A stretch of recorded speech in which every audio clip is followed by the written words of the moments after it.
Taking a stand is something we hear about all the time. From anti-bullying campaigns to activists taking a stand against injustices, the world has been shaped and reformed through change. But dreaming is what got us here, and yet dreaming is actively discouraged by our society.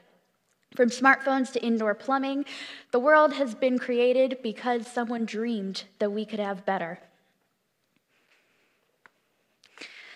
As a child, we're told the world is your oyster.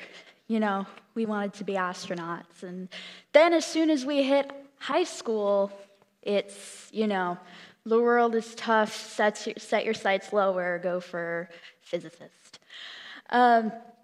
If you're ever caught telling a small child to, set their sights lower, run, because the pitchforks and torches will be after you soon. But telling a high schooler, it's not really a big deal. What changed? Growing up in my generation, we've been preached, make your dreams come true since we were born. And I don't mean that in a bad way. I fancy myself the Disney fan.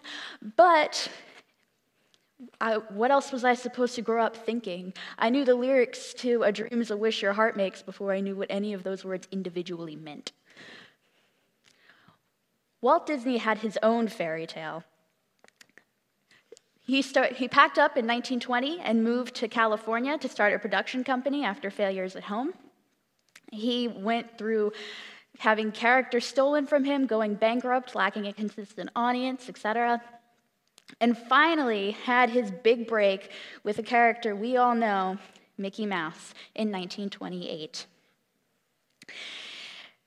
Disney's not alone in his Cinderella story. Everyone has had to start from the bottom. It's this very bottom, however, that keeps the dreamers from following their hearts. Fear of being unsure, being unstable, or of never achieving their goals are things I'm sure that have plagued everyone in this room. Gallup, an American research-based company, and the Estrada Network conducted a study that found that 51% of Americans regret their college education choices. The same study found that 36% of Americans would change their major, 28% would change their school choice, and 12% would change their degree program. Now, this could mean that they got a degree in philosophy, and all they've been able to do with it is say they got a degree in philosophy.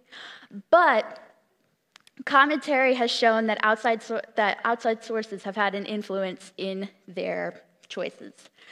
32% of Americans regret major life choices like profession, college choice, or employer. This isn't all of America's regret. This is just statistics.